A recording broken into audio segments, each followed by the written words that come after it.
Apologia da História, Marx Bloch. Artigo escrito pelo professor Edgar Dias de Vasconcelos.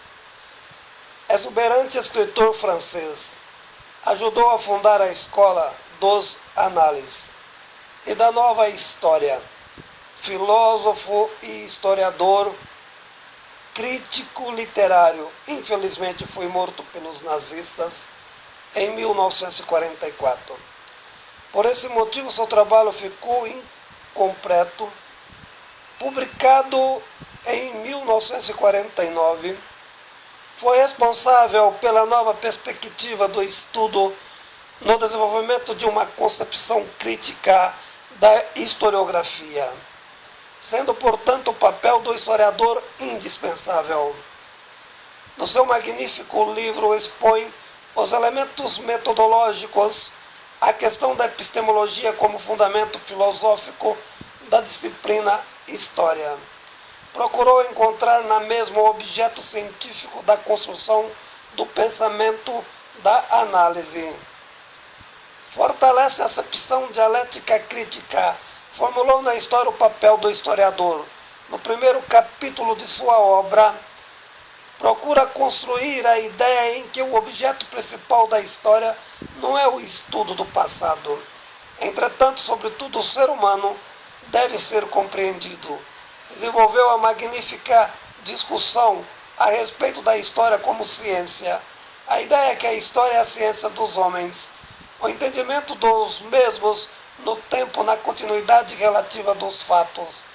O historiador não apenas pensa o ser humano, mas também a história como fundamento, com efeito não só como objeto, entretanto como método, sendo a observação empírica critério indispensável para o entendimento do homem, sobretudo suas relações econômicas. A grande preocupação do autor mostrar o homem como sujeito do processo histórico. A história não era voltada para a compreensão dos fatos ou relatos. Sua preocupação fundamental foi compreender, por meio de uma metodologia marxista, portanto, as relações sociais que acontecem através dos fatos, desenvolvendo análises dentro do contexto histórico.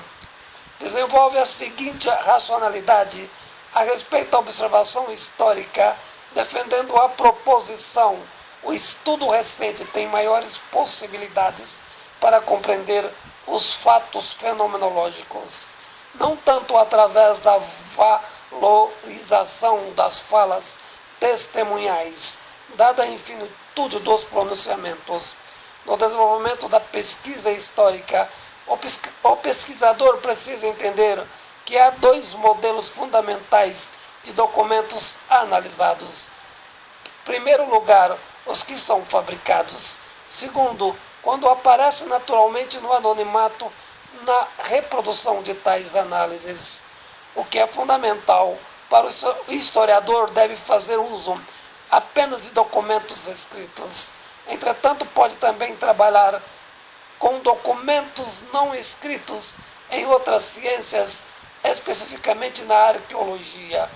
O que há de novo em sua metodologia é que o passado é contínuo e que, de certo modo, está progredindo constantemente, mudando o modo de análise e a forma do entendimento. Portanto, a história, podendo ser reescrita de forma diferente, em consonância com o entendimento do historiador. Desta forma, a norma interpretativa corresponde com a visão do autor. O entendimento depende sempre do corpo ideológico do leitor, estrutura mental das memórias. A postura epistemológica de qualquer historiador deve ser de dúvida, sendo fundamental perceber as contradições, os interesses ideológicos de classe. A história real esconde a própria relevância da verdade a respeito dos fatos produzidos. Ao longo do tempo histórico, os historiadores escreviam a história conveniente aos fatos e seus interesses particulares, produzindo a incerteza e os mecanismos de falsificar a realidade entendida. O tempo histórico, indiferente aos acontecimentos, aos fatos, eram fiéis aos fundamentos da história e suas ideologizações.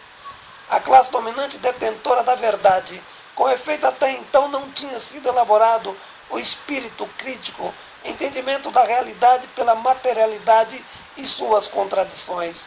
Havia dois grandes problemas: a imparcialidade histórica e a reprodução. O cientista buscava provar tudo em consideração à sua ideologia. Desse modo, os historiadores procuravam condenar os bandidos e vangloriar os heróis, ou seja, os detentores do poder econômico.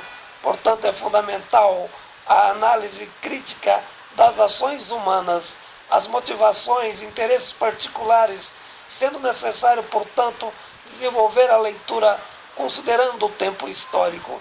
Desta forma, em acordo com o pensamento do tempo e suas contradições produzidas no uso da dialética e do materialismo histórico.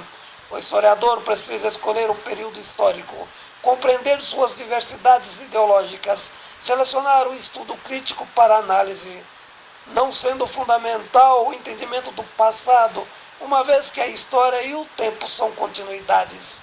Com efeito, a fonte é ampliada constantemente na sua complexidade, desse modo diverso, sobretudo nas análises dos períodos em estudo. É fundamental que o historiador tenha consciência etimológica dos conceitos clássicos aplicados à história, levando em consideração a época vivida por quem analisa os fatos. No final da sua epistemologia, no último capítulo incompleto, desenvolve postulações de causas não predeterminadas, uma crítica filosófica ao positivismo, corrente epistemológica que sustenta o liberalismo econômico. A compreensão da história tem como finalidade levar à praxis transformativa, o que desejava na essência a mudança de modelo tanto do Estado político como a forma de desenvolvimento econômico. Artigo escrito pelo professor Edgar Dias de Vasconcelos.